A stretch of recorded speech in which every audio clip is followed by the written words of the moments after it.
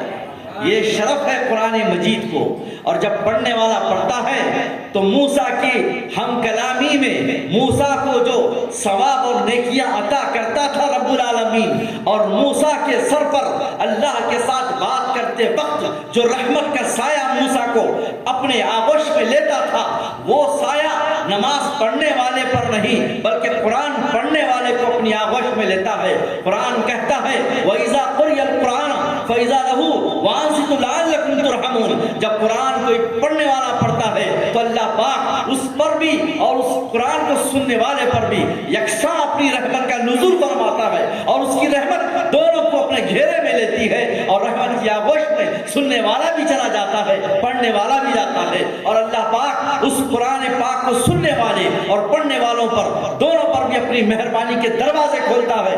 افلاک عالم کے فرشتے اپنے ہاتھوں کو اٹھا کر دعا کرتے ہیں کہ مولا یہ تیرے کلام کو پڑھ رہے ہیں اور وہ تیرے کلام کو سن رہے ہیں، دونوں پر بھی تو اپنی رحمت کو نازل کر دے اور تو دونوں سے بھی راضی ہو جا۔ تو اللہ کی رحمت جوش میں آتی ہے، پروردگار عالم اعلان کرتا ہے میں نے پڑھنے والے کو بھی بخش دیا، سننے والے کو بھی بخش دیا۔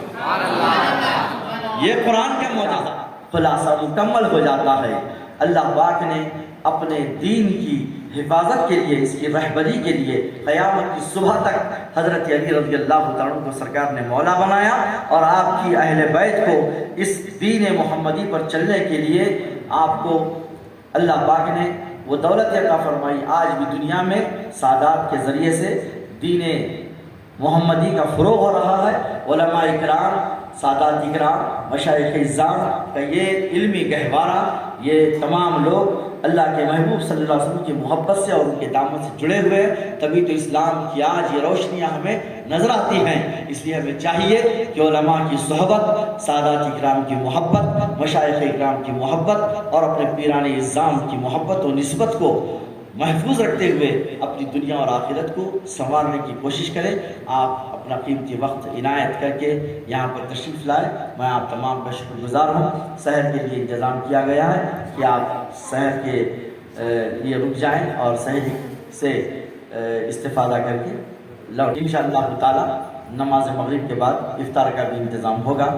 اللہ تعالیٰ سے دعا ہے کہ پروردگار عالم ہمارے اس پہلی تاخیرات کے اندر جو ذکر کیا ہم نے اس کا، اس کے حبیب پاک کا، اہل بیت اطہار کا، قرآن حکیم کا، اللہ پاک ان اذکار کو، یہ تمام بیانات کو قبول فرمائے، اور سننے میں بولنے میں ہمارے کسی قسم کی کوتاہی یا لغزش ہوئی ہے تو مولا معاف فرما، اپنے دامن کرم میں ہمیں جگہ عطا فرما، اپنے محبوب پاک صلی اللہ علیہ وسلم کی محبت سے زندگی عطا فرما اور محبت کے ساتھ ہمارا خاتمہ فرما۔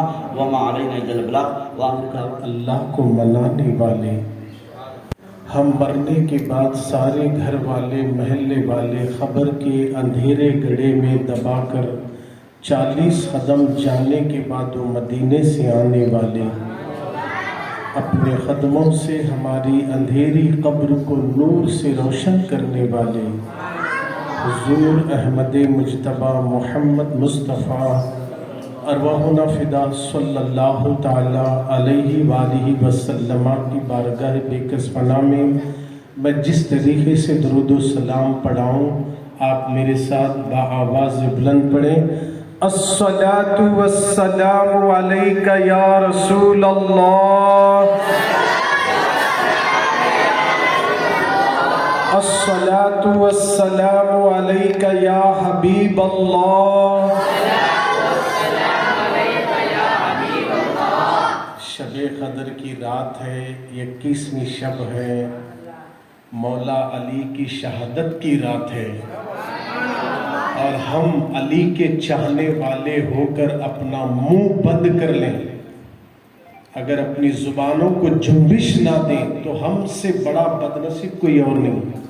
ایسے جگہ بیٹھ کر جہاں پر اب اللہ کی رحمتوں کے سوا کوئی چیز نظر نہیں آ رہی ہے، ایسے جگہ بھی محروم رہیں گے تو ہم سے بڑا بدبخت کوئی اور نہیں ہے۔ تو آپ سے میں درود پڑھنے کے لیے کہہ رہا ہوں، آواز بچوں کی ہے، بڑوں کی نہیں۔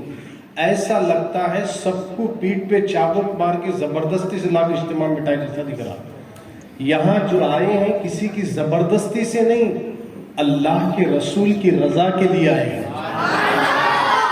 یہ صاحب آپ کو جمع کر کے الیکشن لڑنا نہیں ہے، آپ لوگوں کو کنیکشن مدینے سے کرانا ہے، اس لیے آپ کو جمع کرے ہیں۔ جب آئے ہیں تو کچھ کر کے گزرو، اب آئے ہیں سامنے والے بھی پڑھیں گے۔ اس طرح ہماری آواز خانقاہ بصریہ سے نکل کر مدینہ پہنچنے والی ہے۔ تو میں آپ لوگوں کو درود شریف پڑھا رہا ہوں، آپ لوگ بلند آواز سے میرے ساتھ پڑھیں۔ الصلاۃ والسلام علیک یا رسول اللہ، الصلاۃ والسلام علیک یا نبی اللہ،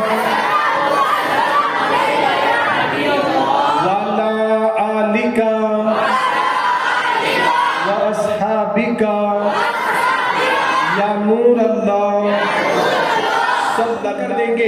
اس خوف سے سارے مکے کے کافر دروازے کھڑکیاں بند کر رہے تھے، مگر رحمت للعالمین نے پیغام دیا، اعلان کر دو مکے میں کسی پر ظلم نہیں کیا جائے گا۔ اسلام ظلم کرنے کا نام نہیں، اسلام کسی کا قتل کرنے کا نام نہیں، اسلام امن اور بھائی چارگی کا پیغام دیتا ہے۔ اعلان کر دو، صحابہ اعلان کر رہے ہیں کسی پر بھی ظلم نہیں ڈھایا جائے گا۔ ارے اتنا ستانے کے بعد بھی، فتح مکہ کے بعد میرے نبی نے کسی کافر کو اذیت نہیں دی، موب لنچنگ نہیں کرے، کسی کو ٹارچر نہیں کرے، کسی کا قتل نہیں کرے۔ حضور نے امن اور سلامتی کا پیغام دیتے ہیں اور دیتے گئے۔ سب کو آقا نے امن بھی دیا، کیونکہ سرکار رحمت للعالمین بن کر آئے ہیں، محمد سارے عالم کے لیے رحمت بن کر آئے۔ آقا اعلان کرتے ہوئے گئے، اب اللہ اکبر، سب کو پناہ دی جا رہی ہے۔ جو لوگ ظلم ڈھائے، جو لوگ راستے میں کانٹے بچھائے، جو نبی پر پتھر مارے، سرکار سب کو معاف کر دیتے ہیں، سب کو معاف کر دیتے ہیں۔ کسی پر ظلم نہیں ڈھائے، کسی کو زبردستی نہیں کرے نبی، کسی کی گردن پہ تلوار رکھ کر میرے نبی محمد نے یہ نہیں کہا کلمہ پڑھ مسلمان ہو جا، نہیں کہا، بلکہ نبی کے اخلاق کو دیکھ کر لوگ اسلام میں داخل ہوئے۔ گھوڑے سب ہے اور ادھر 8 تلواریں اور 70 اونٹ اور 313 میدان میں اللہ نے فتح کسے دی؟ 313 صحابہ کو دی۔ اور وہ صحابہ کے لیے سرمایہ نہیں، دولت نہیں، کھانے کا اناج نہیں، اونٹ اور گھوڑے نہیں، اس کے باوجود بھی اللہ نے اتنی کم اور خلیل جماعت، مٹھی بھر مسلمان 313 ہزاروں پر بھاری ہو گئے، اور بڑے بڑے مکے کے کفارانہ قریش سردار اس وقت قتل ہوئے۔ بدر کے میدان میں یہ 313 کو کامیابی کیسے ملی؟ ان 313 صحابہ کے دل میں اللہ کی محبت، رسول کی محبت، رسول کی اطاعت کا جذبہ ایسا تھا کہ روزے کی حالت میں حضور نے کہا، 17 رمضان کا مہینہ ہے، روزے کی حالت میں ہے، صحابہ کے گھروں کی حالت یہ ہے، 3 دن تک گھر میں چولہا نہیں سلگا، صحابہ اکرام پریشان ہے۔ اس کے باوجود بھی 313 جو صحابہ تھے میدان بدر میں جنگ کے لیے آئے اور جنگ کے لیے کھڑے رہے۔ اللہ نے ان 313 کو کامیابی سے ہمکنار کیا۔ اس کی وجہ ایک ہی ہے کہ تمام علماء بھی اس بات پر متفق ہیں، ان کے دل میں اللہ کا خوف اور رسول کی محبت اور اطاعت تھی۔ اس وجہ سے اللہ کے نبی نے دعا کی، مولا یہ 313 میرے 40 سالہ محنت کی کمائی ہے، اگر ان کی تو مدد نہ کرے تو صبح قیامت تک تیرا نام لینے والا کوئی نہیں ہوگا۔ حضور رو کر جیسے دعا کرے، اللہ نے وعدہ کیا، حبیب اب آپ کے صحابہ کی ہم مدد کریں گے۔ 5000 فرشتے بدر میں اترے، صحابہ کی مدد کے لیے اترے، 5000 فرشتے میدان بدر میں اترے، اور اللہ کی مدد ایسی ہوئی کہ اللہ نے 313 مسلمانوں کو کامیابی عطا فرمایا اور کامرانی سے مالا مال فرمایا۔ تو پتہ یہ چلا ہتھیاروں پر بھروسہ کر کے نہیں آئے صحابہ،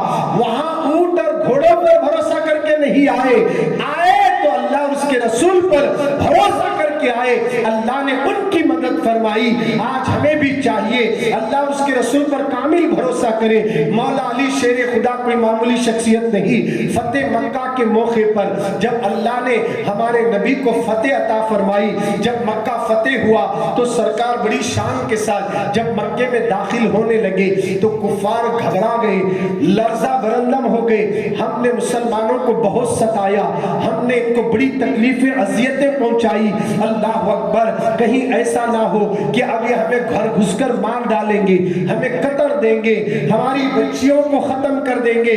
اس خوف سے سارے مکے کے کافر دروازے کھڑکیاں بند کر رہے تھے, مگر رحمت